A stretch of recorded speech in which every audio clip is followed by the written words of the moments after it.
दुशहरी आ चुका है, रटौल आ चुका है, सही है, सरोली आ चुका है, चिंगड़ी आम आ चुका है, चौसा आ चुका है। आम माशाल्लाह बहुत अच्छे से अच्छे आम आ गए और चौसे अच्छे आ गए।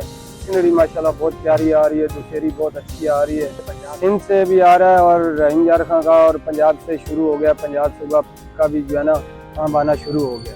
चिंगड़ी जो है सिंध का भी है और पंजाब का भी है। चौसा सिंध का भी है और पंजाब का भी है, लेकिन पंजाब का जो है वो सबसे ज़्यादा चौसा मीठा है। चिंगड़ी सिंध की सबसे बहुत अच्छी आला है, लेकिन पंजाब की भी है, लेकिन वो बाहर एक्सपोर्ट हो जाती है, यहाँ छाट बचती है। रेट तो इस दफ़ा बहुत हाई रेट है, यकीन करो भी माल बेचते हैं ना, जब कस्टमर को रेट बताते हैं कस्टमर परेशान हो जाता है।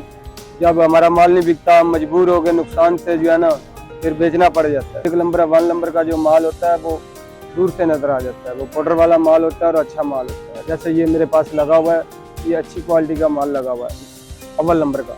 खुशबू भी आती है, बाजे खुशबू भी नहीं भी आती है, ऐसी बात नहीं है जो खुशबू नहीं भी आती है, लेकिन आम वो भी बहुत मीठा होता है, क्योंकि ये अपने अपना पेड़ होते हैं मुख्तलिफ जो है ना, हर पेड़ की अपनी खुशबू अलग हो।